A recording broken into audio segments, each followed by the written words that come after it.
Hello everyone, Gary here, and today I'm going to be answering your questions, so stay tuned.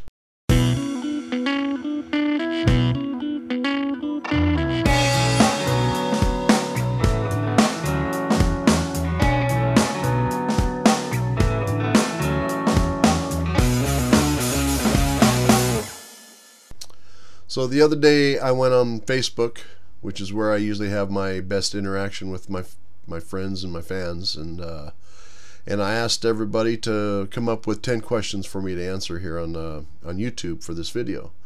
So today I'm going to go through and answer 10 of the questions that were asked the other day.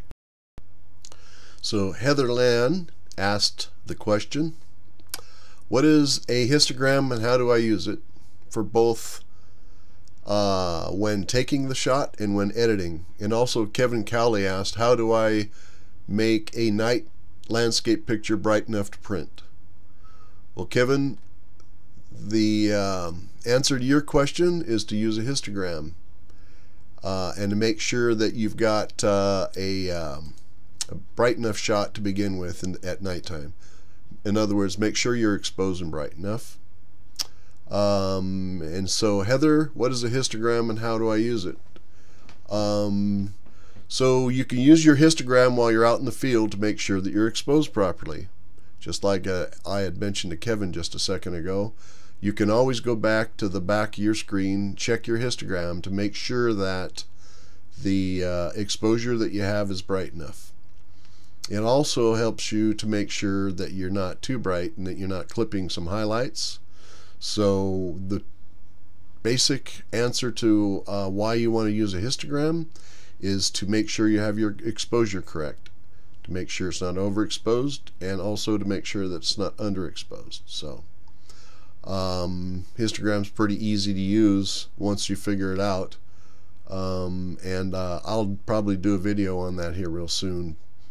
But essentially, you just want to make sure that the graph doesn't go off the charts on the right hand side. Try to make sure that it's balanced. If anything, you want to make sure you're balanced to the right side of your histogram, to the bright side, because you don't want to underexpose a digital photograph. So okay, I hope that answered your question briefly. It's real brief and basic, but I hope that helps. Okay, the next question that I'm going to answer comes from Brandy Jean Ream. What is Photoshop, and can't I do all my processing in camera?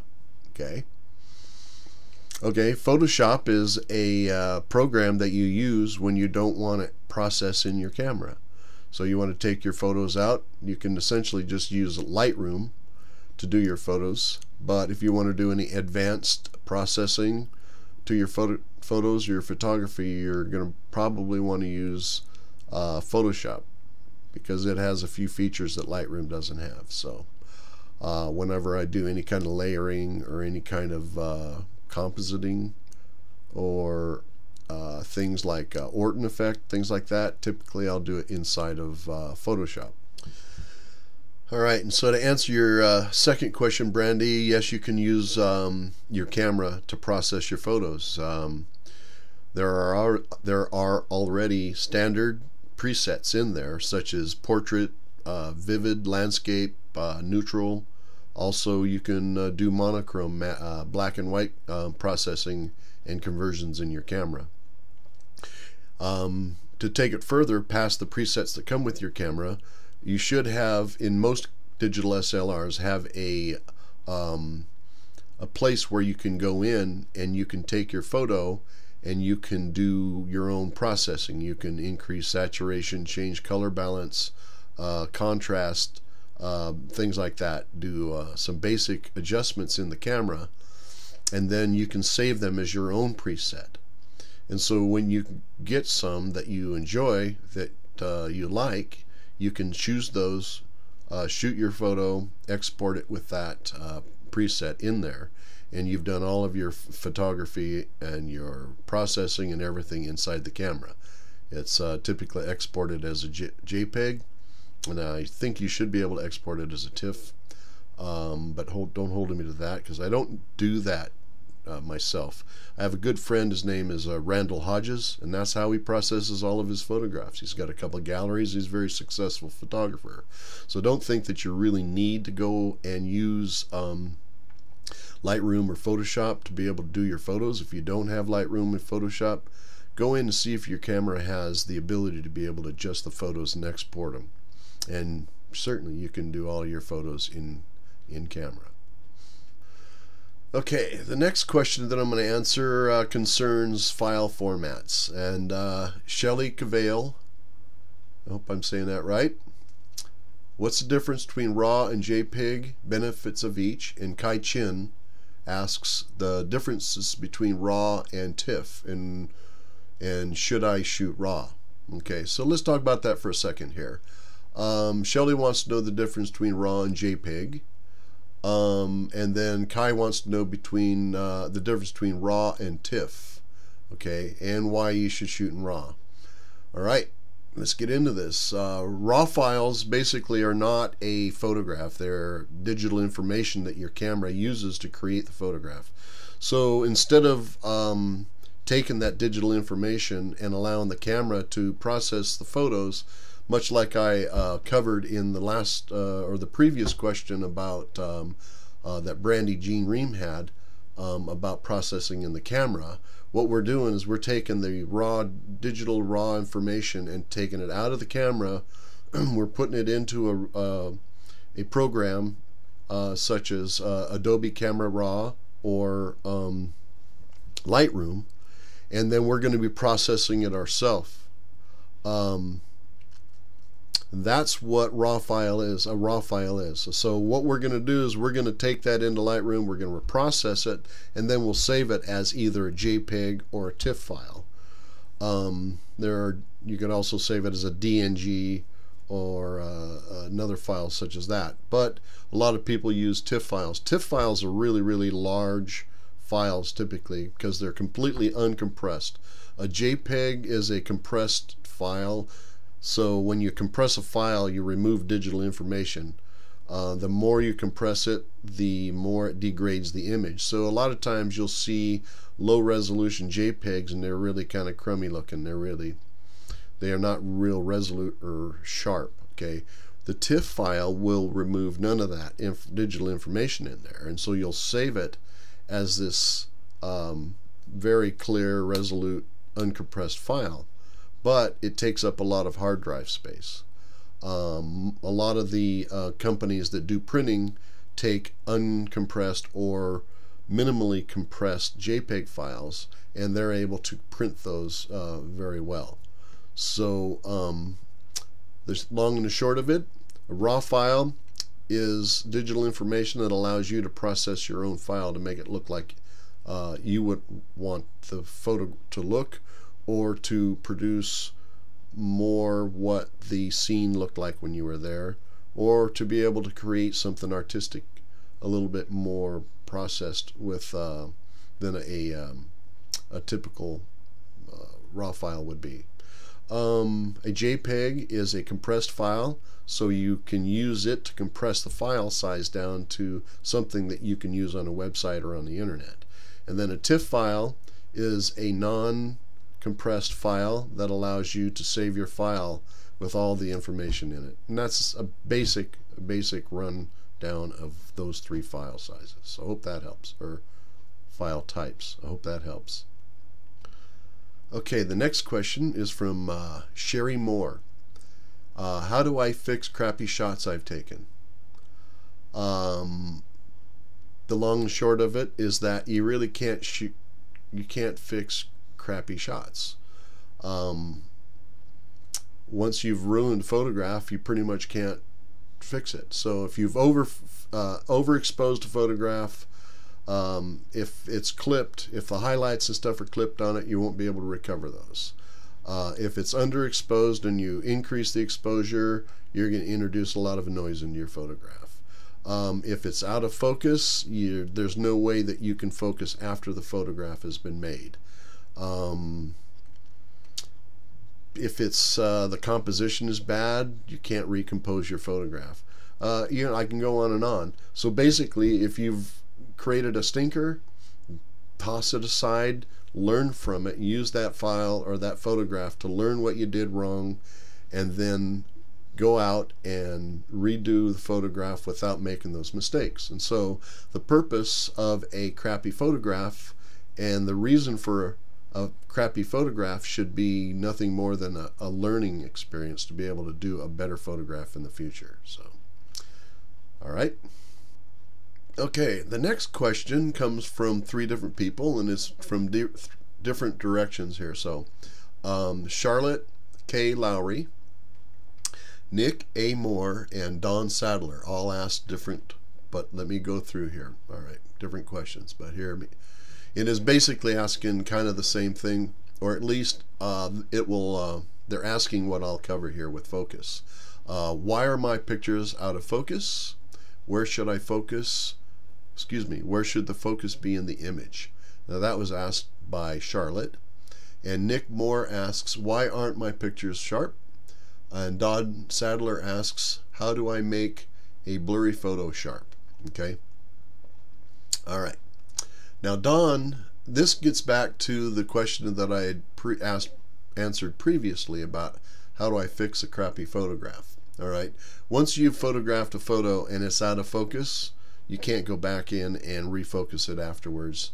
It's really hard to try to re-sharpen a blurred, out of focus photograph. So, Don, the best thing to do is to go back and retake your photograph. Okay. Nick, why aren't my pictures sharp? Chances are your pictures aren't sharp because maybe they're not focused right. And then also you may be referring to sharpening in post-processing. Number one, you have to start with a focused photo. You can't recover focus or sharpen a focus or a photo that's got focus problems, or soft focused photo. And so what you want to do is make sure that your focus is sharp in field, and then you can go back and do some post-processing and do some sharpening afterwards. Let's see, Charlotte, why are my photos out of focus, and where should the focus be in the image? Okay, let's see. Your photos could be out of focus for 2 different reasons. Number one is because you didn't get your focus quite right in the camera when you took the photograph, and another could be that you have too narrow of a depth of field.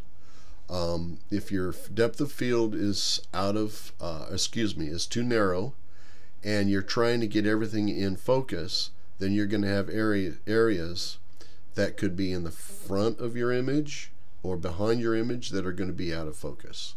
The best way to increase the depth of field is to stop down, or to make your aperture smaller, or your number larger. Okay, so stop down, which means make your aperture smaller. All right. And that will increase your depth of field, and that will allow you to get more things in focus in your photograph. Okay. One thing that I kind of tell people to remember, a small number, like f2.8 or f3.5, you'll have like 2.8 flowers in focus, or 3.5 flowers in focus. Where if you stop down to f14, you'll have 14 flowers in focus. And so that will allow you to remember the larger the number, the deeper the focus, depth of field is going to be, so your focus will be deeper. The next thing that you should choose to where your focus is going to be in an image would be perhaps in a landscape photograph. I typically, unless you're going for some sort of effect of some sort, I typically want to make sure that my foreground is in focus, because most people go up to the photograph. If it's printed on a wall, most people are going to go up to it and they're going to look at the foreground, and then they're going to notice what's off in the distance. All right. And so you're going to want to make sure your foreground is in focus. You want to try to make sure you've got a good focus all the way through. If you're doing portraits of people, you want to make sure their eyes are in focus, and you want to make sure both eyes are in focus. And so a lot of times, a big mistake that a lot of people make is a lot of people will open their aperture up all the way to try to blur the background to isolate their subject, but they have too narrow of a depth of field. And so you want to make sure that you stop down, increase your depth of field to be able to include everything that you're going to want in focus. And then you're going to want to balance that area of focus in the area that you're going to want to make sure that's in focus. And like I said, in portraiture, typically you want to make sure the eyes are tack sharp. People go up to a photograph and look at a photograph of a person, especially a headshot of a person. They always go to the eyes. It's the same typically when you meet a person. People will look you in the eyes first. So anyhow, hope that helps. Hope I answered the question. Okay, my next question I'm going to answer comes from Harold Loeffler. And then Kai Chin also elaborated a bit on this, and I'll cover his question as well. Number one, Harold asks, what filters should I use on my lenses? And Kai Chin asks, what are the best ways to use an ND filter? Okay, so this is coming from my perspective. I try my best to not use a filter unless I have to. Filters typically are used for an effect. Okay, so a lot of people will use an ultraviolet or a UV filter. UV filters are fine, but they don't do anything for your photo. So they don't affect your photo at all. It's just a piece of glass in front of your lens.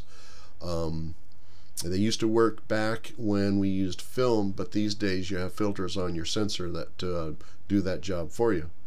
And so a lot of people will use a UV filter to protect the lens element on the end of their camera lens. And I don't do that. I just use a lens cap and I just put it back on when I'm done. And I'm careful, and I'm only exposing the element to something that may scratch it when I'm taking a photograph. So nothing should do that. So the reason I don't like to use the UV filters is that a lot of times, especially when things get dark, if you're shooting lights at nighttime, let's just say you're shooting city lights at nighttime, you'll get a ghosting effect. So you'll get like a double image of the lights in there because the light is reflecting off of the glass, the elements of the filter in the lens. So you get this reflection inside between the UV filter and the lens element. So I don't use a UV filter, and that's asked of me quite a bit. The one filter that I can't do without is my circular polarizer. Being a landscape photographer, I use it quite a bit. Typically to take the shine off of foliage in a forest scene, or perhaps take some reflection off the top of a water off of a creek or something like that. So off the top of water. There are many times I want the reflection on top of the water, but sometimes I like to be able to see down into the water, or sometimes the reflection is distracting. When the foliage in the forest is wet, especially if you turn the circular polarizer, it takes the reflection of the sky and the ambient light off of the surface of the leaf or whatever you may be shooting, the leaf or fir trees, pine trees. All of the foliage in a forest, especially when it's wet, will reflect the sky, and it'll make it look more white. If you take your polarizer and turn it, you'll be able to bring the color out of the leaves in the forest a little bit better. Something that a polarizer will do is, a lot of times, depending on the polarizer, it will stop 1 to maybe 2 stops of light, which will allow you to use a little bit longer shutter speed. There are times when you want to use a neutral density filter, perhaps, to do the same. A 3-stop, maybe getting maybe 3 or 4 stops of light from a neutral density filter will allow you to slow your shutter speed down. It's kind of like putting sunglasses on your lens. So reasons you may want to stop or slow your shutter speed down is, I'm stumbling now. One of the reasons you may want to slow your shutter speed down is to perhaps get soft water movement and some flow from a waterfall or a creek. Felicia Vaughn asked, how do you photograph a waterfall and get the soft water look? The answer to that is to increase your shutter speed or your exposure. Leave the shutter open longer. It allows movement in the shot and it blurs it. Now, there are many times when it's bright outside and you're not necessarily able to stop down all the way, or which blocks light, or to lower your ISO all the way down, and to be able to get the shutter speed that you want, like something over maybe half of a second, or depending on the light of the day, or a second or so. If you want to do 3 or 4 or 5 seconds, then you may need to put a neutral density filter on to be able to slow your shutter speed down. So I hope that kind of covers filters. Now, the only other filters that you may have a question about would be graduated neutral density filters. Now, grad filters typically are square filters that fit into a holder.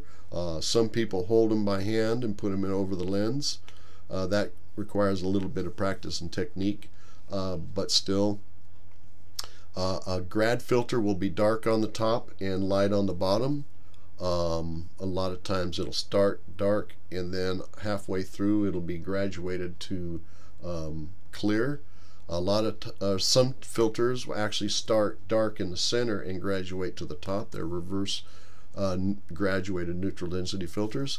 And the reason that you may want to use a neutral density filter would be to knock down the brightness in the sky and be able to expose your foreground a little bit better.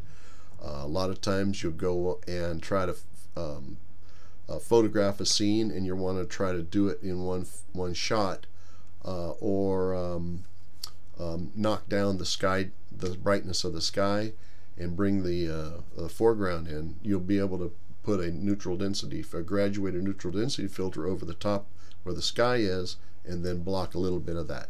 The only danger in using a graduated neutral density filter is that if there are trees or a mountain or buildings or something, or even a person standing there, and the grad part goes over them, it darkens them as well, not just the bright spots in a photograph. Okay, so I don't use a grad filter a lot. I do in certain scenes, but typically they're going to be scenes where I'm not going to be blocking some forest trees or something like that, because you'll be able to see that dark graduation over the top. Okay, so yeah, that's pretty much all that I use as far as filters are concerned, and most all the photographs that I make don't have a filter or just use a circular polarizer. So hope that helps.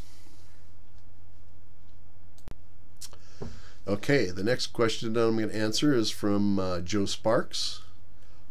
He wanted to know, what should I choose, full frame or crop sensor?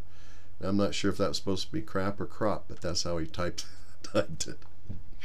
So anyway, let me get to the question. Crop or full frame? All right.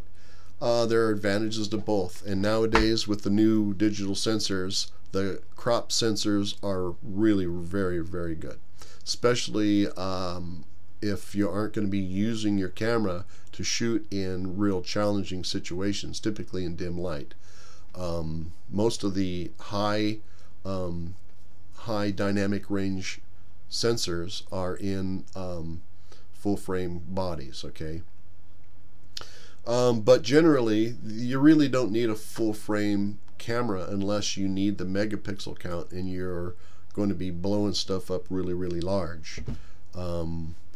Most beginning to intermediate and hobby photographers could get away with a crop sensor.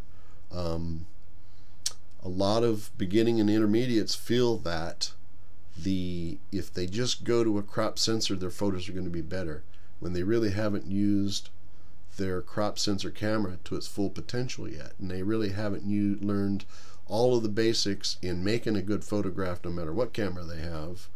and they really want to just somehow take a shortcut. So you can't throw money at photography and then have it become have your work instantly become good.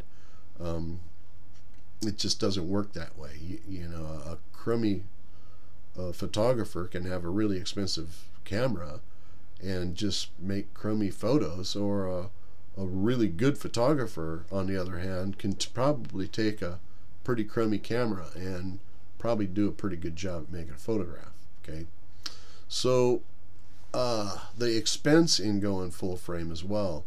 Most beginning or intermediate photographers or hobby photographers, they're not making money with their photography, and they got to take the money out of their hobby fund or their household fund or something. And so you're really spending money on something you really don't need.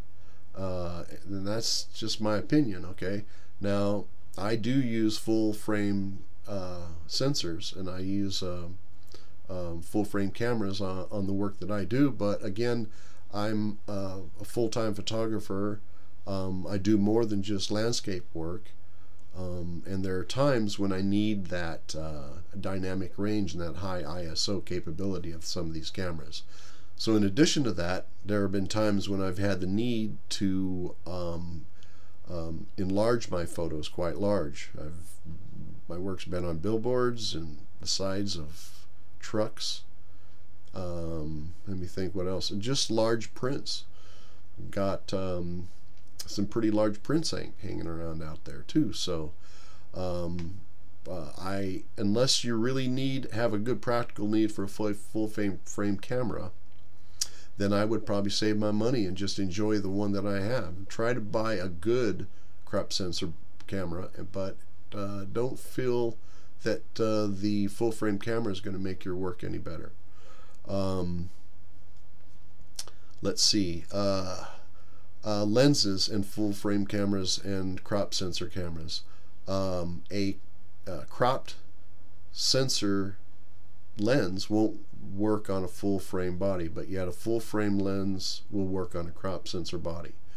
So if you're using a full frame lens on a crop sensor body, just remember you have a magnification of 1.5 plus or minus, so I think 1.7, whatever it may happen to be.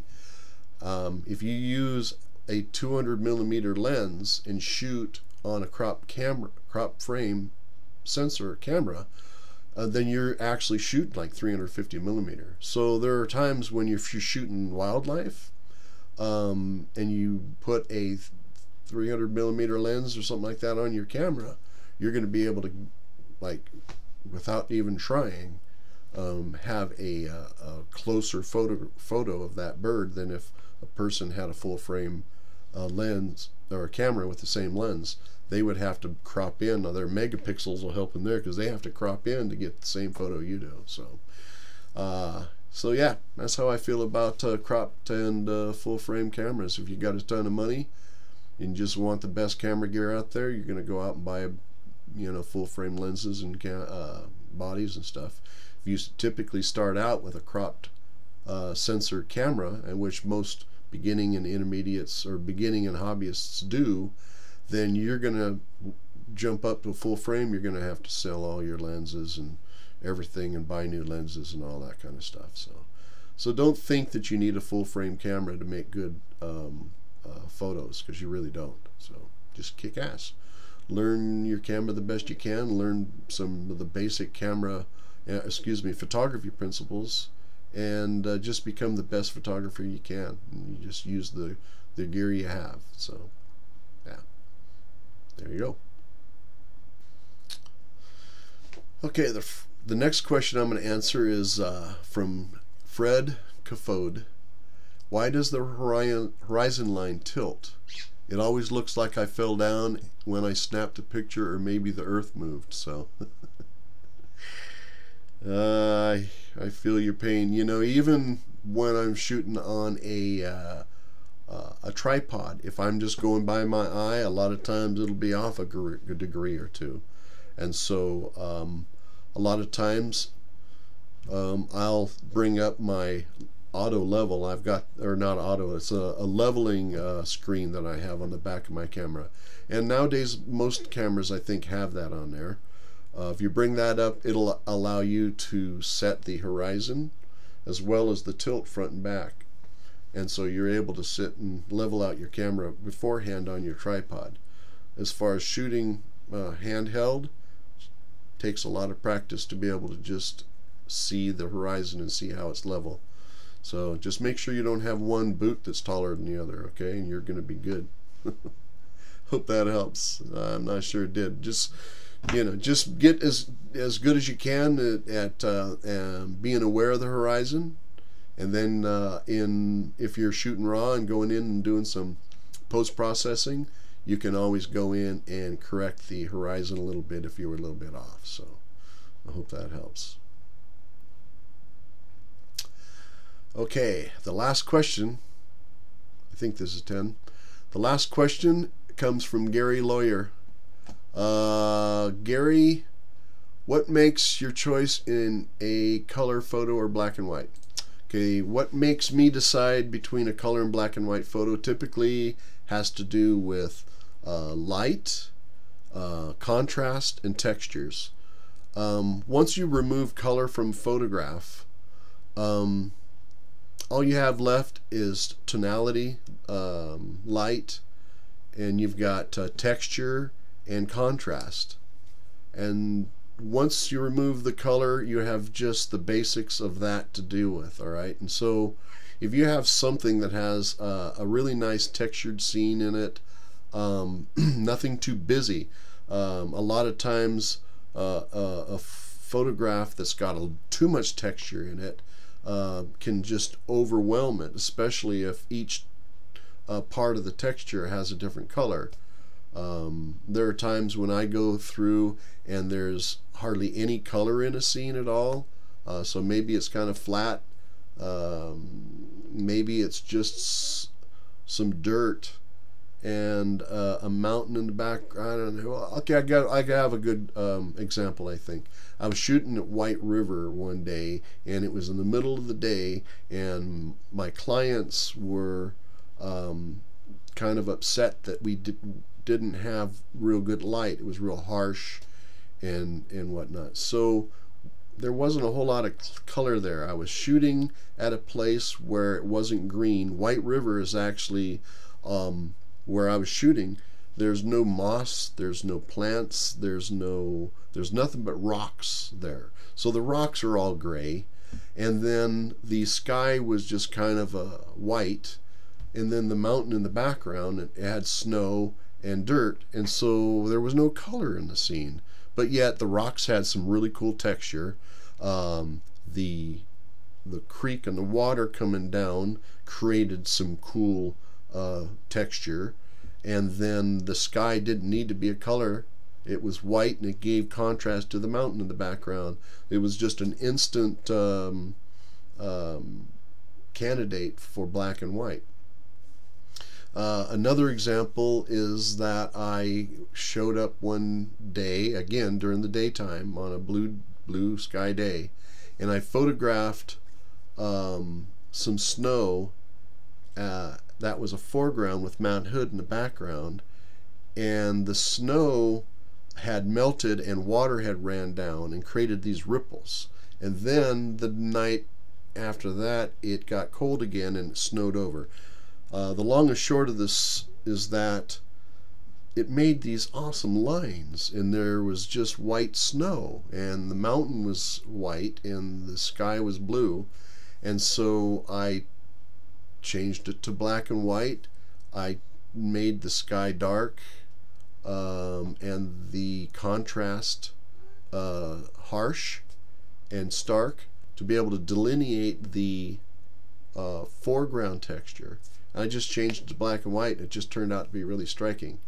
And so if I were to do let's just say a field of flowers where there may be white flowers and yellow flowers, and there's green foliage and whatnot, and there are reasons for those colors to be there, to separate the different flowers, to separate the colors from the green and all that stuff. The green or I should say the colors tell a story, and so to be able to remove those, it would turn it all into just texture. You wouldn't know what flowers were what was green, what was, it would just have this busy texture there. I don't think that would be a real good candidate for black and white. I would leave that color. Also, if you're at a place where there's a really vivid sunset, of course you wouldn't want to turn that to black and white. And so color, there are times when color tells the story. There are times when the texture and the contrasts and the scene itself without the color tells the story. There are times when the color could be distracting from the textures in the scene. So that's kind of how I determine, I think, which one's going to be good in black and white and which one's going to be good in color. I started out all of my photography in the beginning in black and white. Color came later, and then when I started taking photos with a 35mm camera and developing them in a darkroom, I wasn't doing color film then, and so I was doing black and white. And so I kind of learned then the benefits and the drawbacks of black and white film. And so I'm real hesitant to go all on board with black and white, and so I'm very selective at the photos, with the photos that I do convert to black and white. Also, I could probably answer this question too. It just popped into my head. A lot of people ask me, do you shoot your black and white photos in black and white when you're in the field? I don't. I just shoot raw and convert all of my black and whites afterwards. So a lot of people thought that perhaps it would be an advantage to switch to black and white, which is a preset like I talked to earlier in the deal, and then shoot that way. Well, number one, you're not going to be able to control, like Ansel Adams, when he converted, or when he shot his black and white film, he went in afterwards and he would go through and he would dodge and burn and do zonal corrections to the tonality and the light and the exposure of the photograph. When you're doing just a black and white conversion in the camera, all you're doing is just turning it to black and white. So you're not adjusting the things that may be important that you want to emphasize in the tonality or the contrast in that photograph, okay? And so not only that, but your raw file is not going to be black and white. It's just going to be, it's going to have all of the digital information in there, including color. And so, yeah, that kind of covers black and white a little bit. I should probably do a video on how I convert my photos to black and white and what I do afterwards. So I'm coming up with all kinds of different ideas for these videos, and so this is going to be great. So I hope that helps. I hope that answers your question, Gary. So I appreciate it. All right, so that kind of wraps it up. I hope that answers a few questions. There are so many more questions that we could answer here. So if you have any other questions, you can leave them down below in the comments. If you're watching this on YouTube, which I hope you are. And if you have any more questions, like I say, leave them down in the comments down below, and maybe I'll make another question and answer video. I appreciate you guys tuning in. Please do me a favor and subscribe down below. If you enjoy my videos, tune in and watch them. I'm going to try to do at least one a week, hopefully 2 a week, but I want to try to be consistent with them. And so it's been a little bit difficult because I've been a little challenged lately with trying to get out and go shooting since I came back from Alaska. But got a couple cool trips planned. I got a lot of stuff going on. Got some workshops coming up. Go check out my website, www.gary-randall-randall.com, and or you can Google me.